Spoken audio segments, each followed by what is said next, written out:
Hello friends, welcome back self education 2.0 में आपका स्वागत है। आज का जो हमारा सेशन है वो हमारा सेशन है क्रैक दी मैथ। जी हाँ, यानी कि आपके मैथ में जो भी क्वेश्चन आएंगे वो आपके एसएससी के एग्ज़ाम हो, चाहे आपके हो रेलवे के एग्ज़ाम ग्रुप डी, या आपके एमटीएस से लेके आपके सीजीएल तक के एग्ज़ाम को लेके हम टारगेट कर रहे हैं। तो ये वो क्वेश्चन हैं जो आपके एग्ज़ाम में आए हुए हैं और आप इन क्वेश्चनों को अटैम्प्ट करके आप अपने लेवल को चेकआउट कर सकते हैं। तो चलिए स्टार्ट करते हैं हम आज के इस सेशन को पहले क्वेश्चन से। पहला क्वेश्चन है हमारा, when the integer n is divided by 7। जैसे कि सिंपल लैंग्वेज में है, जब पूर्णांक n को 7 से विभाजित किया जाता है तो शेषफल क्या प्राप्त होता है, और यदि 5n को हम 7 से विभाजित किया जाए तो शेषफल क्या बचेगा। जैसे कि मान लीजिए हमने कोई एक नंबर लिया n, जिसको हम 7 से डिवाइड करते हैं तो हमारे पास रिमाइंडर कितना बचता है, 3 बचता है। अब n हम क्या मान सकते हैं, तो n हम कितने मान सकते हैं, n हम मान सकते हैं जैसे कि 10, ठीक है। क्योंकि अगर 10 का मैं डिवाइड किसका करेंगे 7 को, तो रिमाइंडर कितना आएगा, 3 आएगा। तो n मान लीजिए हमने माना 10, अब क्या है 5n, अब 5n यानी कि हमारे पास n की वैल्यू है 10, 5 10 जब कितनी होगी 50, और अगर 7 का डिवाइड 15 में करेंगे तो हमारे पास रिमाइंडर निकले कितना आएगा, तो रिमाइंडर आएगा हमारे पास 1, यानी कि ऑप्शन सी हमारा क्या होगा, एक तरह से सही आंसर हो गया। तो ऐसे क्वेश्चन आपके पूछे जाते हैं रेलवे के ग्रुप डी के एग्ज़ाम हो, चाहे आपके एसएससी के एमटीएस रिलेटेड कोई भी एग्ज़ाम हो, उन उस जैसे पेपर के लेवल में।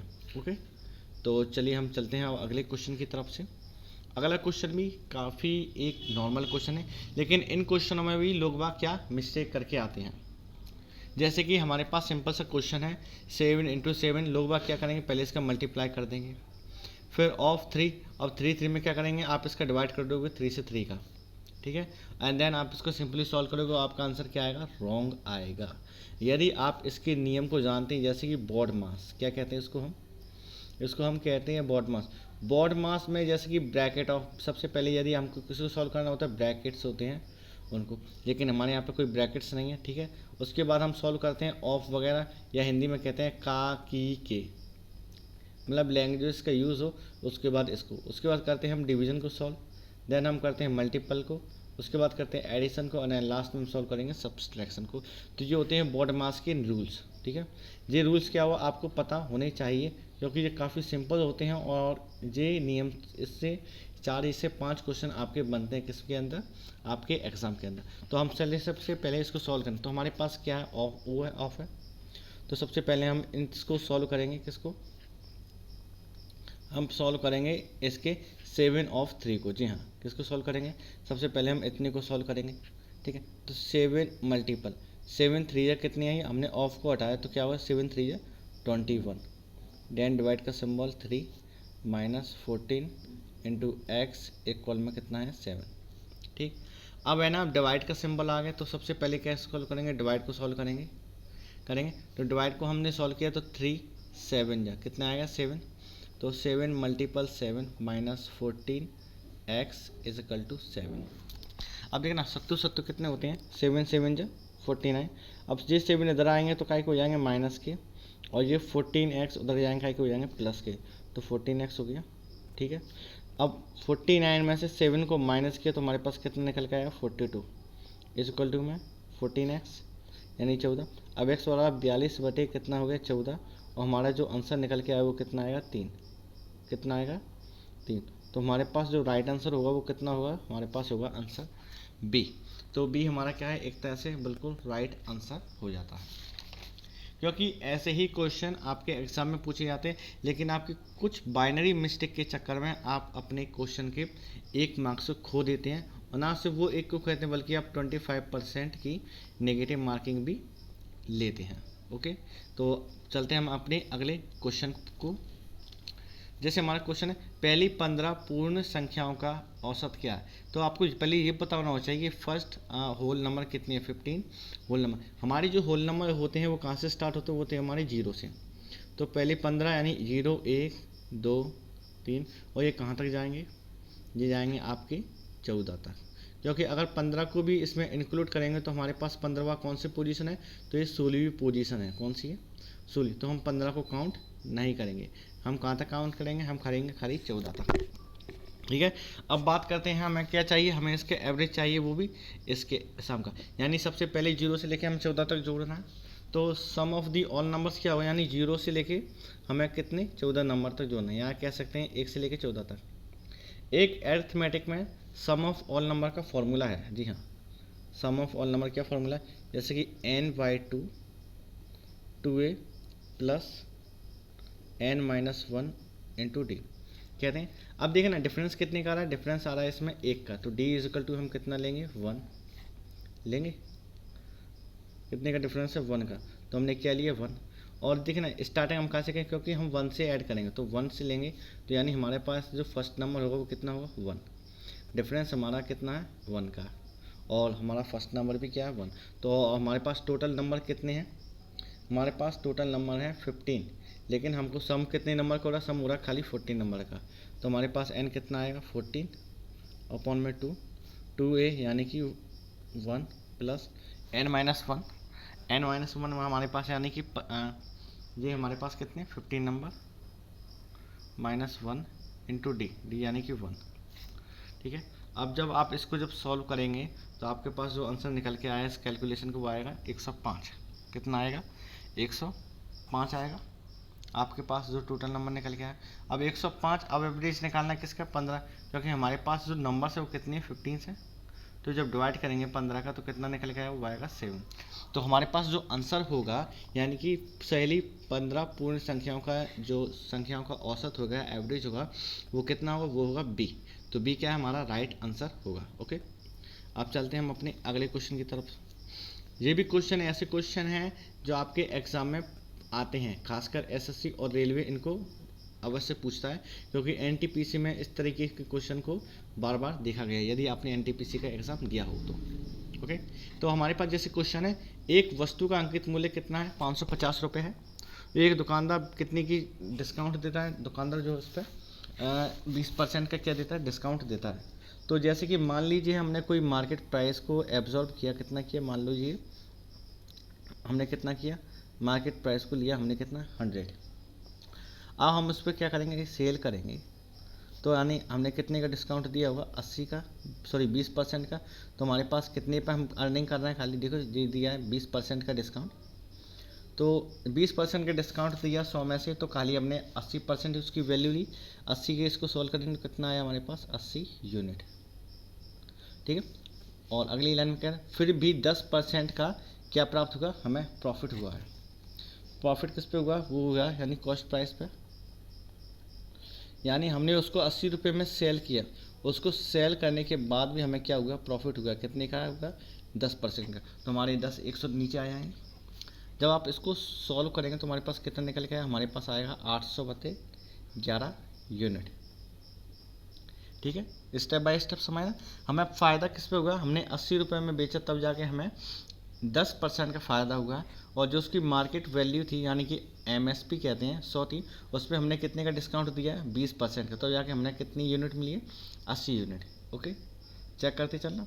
ठीक है, अब क्वेश्चन के अकॉर्डिंग देखा जाए। ठीक है, क्वेश्चन के अकॉर्डिंग जैसे कि हमारे पास जो हमारी 100 यूनिट हैं, कितनी यूनिट, 100 यूनिट, उसकी वैल्यू कितनी, जो इसका अंकित मूल्य है, हमने अंकित मूल्य कितना माना, 100 यूनिट।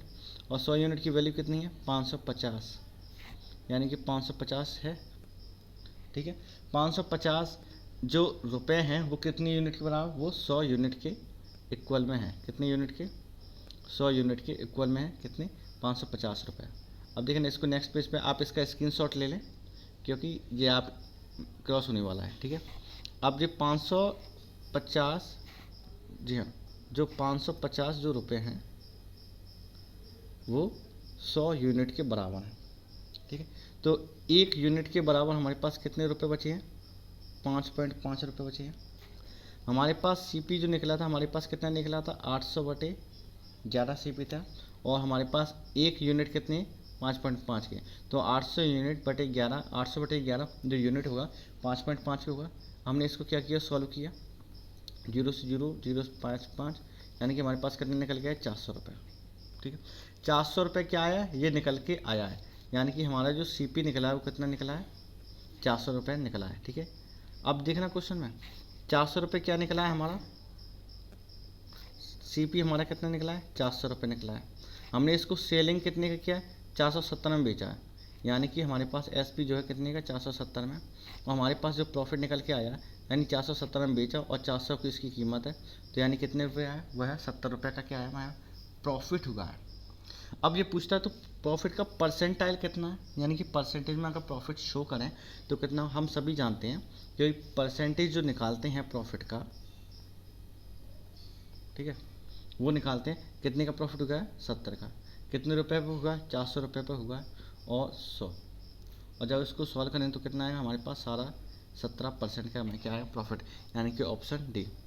एक सिंपल क्वेश्चन है लेकिन आपको समझाने के चक्कर में इसको थोड़ा लंबा खींचना पड़ा, क्योंकि काफ़ी इजी क्वेश्चन है और इस तरीके के क्वेश्चन आपके एग्ज़ाम में आपके स्कोरिंग मार्क्स होते हैं आपके मैथ्स के एग्ज़ाम में। ओके, अब अगले क्वेश्चन है हमारा, एक मूलधन पर 6 महीने के लिए 10% प्रतिवर्ष ब्याज पर साधारण ब्याज। हम नॉर्मल जो ब्याज का फॉर्मूला पढ़ते हैं, कितना पढ़ते हैं, SI is equal to principal into rate into time upon 100। अब देखना ना, साधारण ब्याज इन्होंने कितना दिया, ओपनली 100 रुपये दिया है, ठीक। प्रिंसिपल इन्होंने हमसे, प्रिंसिपल हमें पता नहीं तो प्रिंसिपल हमने मान लिया P। रेट हमारे पास कितनी है, रेट हमारे पास 10% है, कितनी है, 10% है। और ये 10% कितनी है, पूरे साल की तो है नहीं, कितनी, 6 महीने की। और साल में कितने महीने होते हैं, 12, यानी कि 2 बार रेट लगेगी, ठीक है। अब परसेंटेज जो होती है वो कितनी होती है, 100 में होती है। साल हमारे पास कितनी है, 1। ओके, अब आप इसको जब सॉल्व करेंगे, जैसे कि 1 0 से 1 0 गए और जैसे 2 का 100 में 200 और 0, तो यानी P बराबर हमारे पास कितना आएगा, हमारे पास आएगा 2000। कितना है, P आया हमारे पास कितना आएगा, 2000। तो 2000 आ गया हमारा क्या आंसर, यानी कि ऑप्शन सी, ठीक है। कुछ भी टफ नहीं है इसमें, सिर्फ आपको क्वेश्चन को रीड करना है एंड उसके बाद आपको स्टेप बाय स्टेप से इसके क्वेश्चनों को क्या करना है, सॉल्व करना है, ठीक है। अब हमारे पास जैसे कि अगला क्वेश्चन है, ये वही क्वेश्चन है जो आपके SSC जो अभी NTPC का जो एग्ज़ाम हुआ है उनमें ये क्वेश्चन क्या है, पूछे गए हैं इसी मंथ में, ठीक है। अब जैसे कि हमारे पास ये क्वेश्चन है, आप देखें ना, A, B और C की जो एफिशिएंसी है 5, 6, 9 के अनुपात में है। जब वो एक साथ कोई कार्य करते हैं A, B, C कितने दिन में करते हैं, वो तो 18 दिन में करते हैं। तो B अकेले उस कार्य का, यानी जो वर्क है उसका 25% भाग कितने दिन में पूरा करेगा, ठीक है। वो जो कार्य है उसका जो काम है कितने दिन में पूरा करेगा, जैसे कि हमें पता है A, B, C 18 दिन में करते हैं। A, B और C जो उनकी काम की एफिशिएंसी वो कितनी है, 5, 6 और 9। ये दिन नहीं है, ये उनकी एफिशिएंसी है। और टोटल जो वर्क है कितना है, टोटल जो काम है हमारे पास पता है, जब वो दोनों कितने दिन में काम करते हैं, वो तीनों मिलके 18 दिन में काम करते हैं। और उनकी जो एफिशिएंसी कितनी है, 5, 6, 9। उन तीनों की अगर एफिशिएंसी को ऐड करें तो ऐड कितना हो, यानी कि इन तीनों का 5, 6, 11 और 9 कितने हो गए, 20।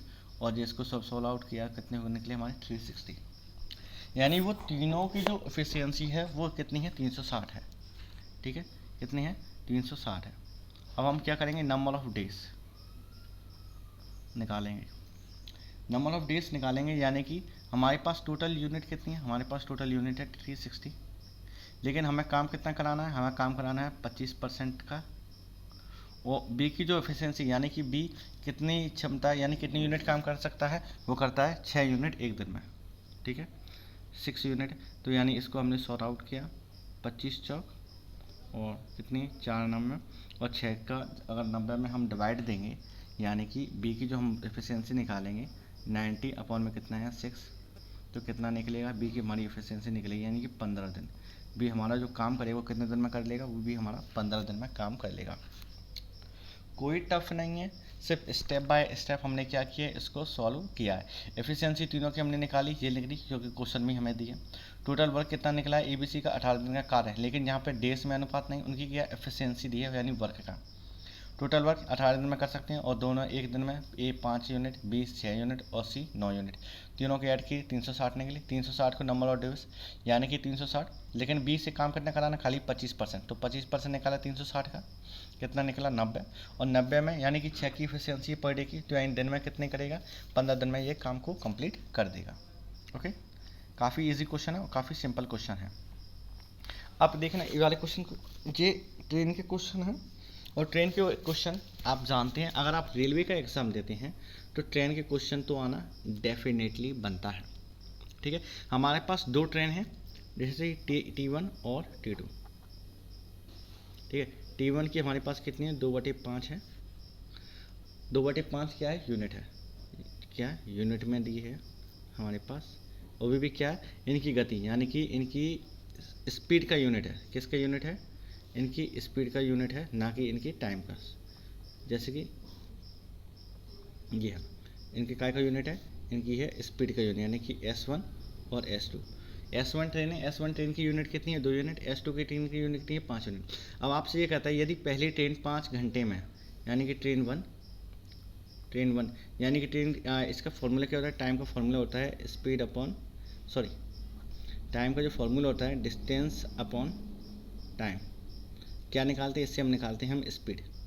हमारे पास कितने दिए हैं, ट्रेन वन की, यानी कि ट्रेन वन की जो स्पीड, यानी कि S1 की डिस्टेंस हमारे पास है 350, टाइम हमारे पास 5 घंटे दिया है। हमने सॉल्व किया, कितना निकला, S1 की जो हमारी टाइम निकला वो निकला 70।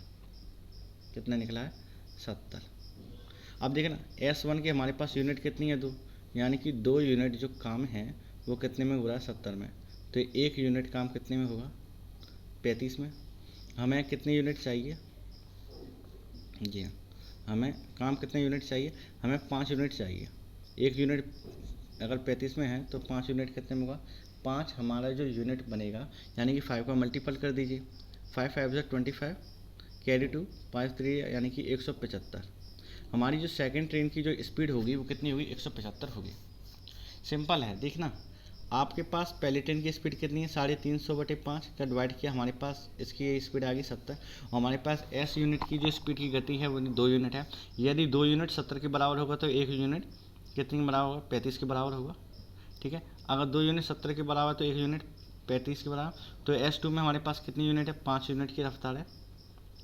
ठीक है, अगर 5 यूनिट की रफ्तार है तो S2 की अगर 5 यूनिट है तो 35 इंटू कितने बनता है, 5, और 5 का कितने निकला हमारे 175। तो हमारे पास S2 की जो स्पीड आ गई वो कितनी आई, 175, यानी कि ऑप्शन बी। ठीक, तो ये भी क्वेश्चन सिंपल है। सिर्फ आपको इसकी क्या, इसकी जो इसका डेटा है उसको आपको कलेक्ट करना है और स्टेप बाय स्टेप उसको अरेंज करते जाना है और आपका क्या आंसर आएगा, क्योंकि ये वो क्वेश्चन है जो आपके NTPC के एग्ज़ाम में पूछे गए हैं। ठीक है, अगला क्वेश्चन है आपका, अगला क्वेश्चन है तो इसमें हिंदी मीडियम के जो छात्र हैं उनके लिए थोड़ी माफ़ी चाहेंगे, लेकिन ये काफ़ी सिंपल है। जैसे कि हमारे पास एक क्यूब है, क्या है हमारे पास क्यूब, क्यूब कैसा होता है, क्यूब कुछ इस तरीके की शेप का होता है। ठीक है, आपके पास एक क्यूब से क्वेश्चन है, क्यूब का जो हमारा वॉल्यूम होता है वो कितना होता है, ABC। लेकिन इन्होंने क्या पूछा, वॉल्यूम का क्यूबॉइड पूछा। क्यूबॉइड होता है हमारा square root ABC। Square root को जैसे हम अरेंज करेंगे तो ए की वैल्यू कितनी हमारे पास 32, बी की वैल्यू हमारे पास कितनी है 24, एन सी की वैल्यू हमारे पास कितनी है 48। अब जिस देखना काफ़ी सिंपल है, आप इसको आसानी से सोल्व कर सकते हैं। जैसे कि 8 4 जा, 8 3 जा एंड 8 6 जा। ठीक है, अब देखना 8 हमारे पास कॉमन है तो क्या ले सकते हैं, 8 ले सकते हैं। ठीक, अब ये वाला 8 रह गया तो इसको भी हम किस में डिवाइड कर देंगे, 4 4 में डिवाइड कर देंगे। तो इसमें से कितना निकलेगा, 1 4 आ गया। ठीक है, इसको कितने में 2 2 में डिवाइड कर देंगे, कितना आ गया, 1 2 आ गया। और इसे 3 है, कितना है 3 भी आ गया। तो इस हिसाब से जब हम इसको जब सॉल्व करेंगे ना तो इसका जो हमारा आंसर बनता है वो हमारा बनता है 192 सेंटीमीटर का क्या बनता है, स्क्वायर। ठीक है, आपको सिर्फ अरेंज करना है और आपको क्या है इसको सॉल्व करना है अपने अकॉर्डिंग।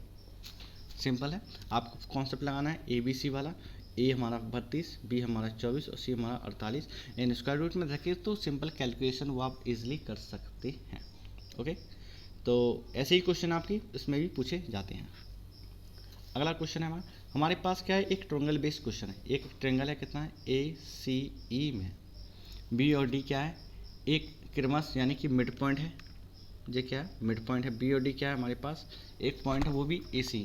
तो हम क्या बनाएंगे, हम एक ट्रायंगल बनाएंगे। क्या बनाएंगे, ट्रायंगल। ठीक, एक हमने क्या ट्रायंगल डिज़ाइन किया है। ट्रायंगल का नाम क्या दिया हमने, ACE। ए क्या है, ए सी, और यहाँ पे हमारा क्या आएगा ई। बी और डी क्या है, बी और डी, बी और डी हमारी क्या है, मिड पॉइंट है। क्या है, बी और डी हमारी बनेंगे क्या, मिड पॉइंट। अब देखना बी डी पैरेलल है, किसके है, ए ई के, क्योंकि देखना ये वाली लाइन और ये वाली लाइन क्या है, एक दूसरे के पैरेलल है, हाँ पैरेलल है। सेकंड चीज़, एंगल बी और एंगल ए एक दूसरे के इक्वल है, जी हाँ इक्वल है। अगर एंगल बी और एंगल ए जब इक्वल है तो एंगल डी और एंगल ई भी तो इक्वल होंगे, हाँ ये भी सही है। यानी ये हमारे कौन से एंगल हो गए, तो ये हमारा जो हो गया वो कॉरस्पॉन्डिंग एंगल। कैसे एंगल हो गए, इसको हम कहेंगे कॉरस्पॉन्डिंग एंगल। कॉरस्पॉन्डिंग एंगल में क्या होगा, C B D directly proportional होगा किसका, एंगल सी ए ई के। यानी कि हमारे पास जो एंगल बनेगा, जैसे कि हमारे पास जो एंगल होगा ये हमारा क्या सी है, तो सी ए ई और सी बी डी, तो ये हमारे पास एंगल क्या होगा, इक्वल होगा। अब देखना हमारे पास और डेटा क्या है, हमारे पास जो डेटा दिया है ए ई बटे बी डी कितना है, ए ई बटे बी डी कितना है 8/3 है, जो कि क्वेश्चन में ही हमें डेटा दिया हुआ है। ठीक है, अब आपको ये पूछना है, उन्होंने पूछा है कि बी डी सी के क्षेत्रफल में एंगल ए ई सी के क्षेत्रफल का अनुपात क्या होगा।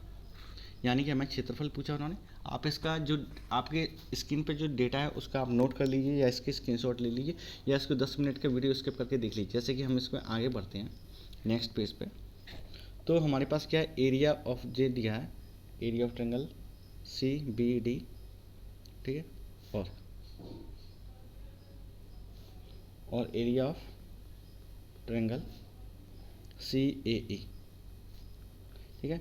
तो यानी हमारे पास क्या होगा, साइड का स्क्वायर आएगा इसमें, कोई सी भी साइड ले सकते तीनों, और हमारे पास बी डी अपॉन ए, तो हमारे पास कितना आएगा 3/8, एंड उसको सॉल्व करेंगे कितना आएगा 9/64।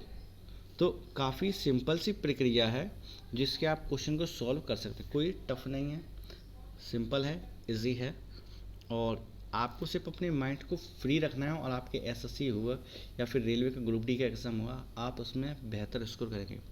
एंड आई होप 90% आपका स्कोर जाए, क्योंकि हमारी जो एनटीपीसी के स्टूडेंट्स हैं उनका काफ़ी अच्छा स्कोर गया है, काफ़ी लोगों ने इसमें 80+ भी स्कोर किए अभी जो CBT2 के एग्ज़ाम में।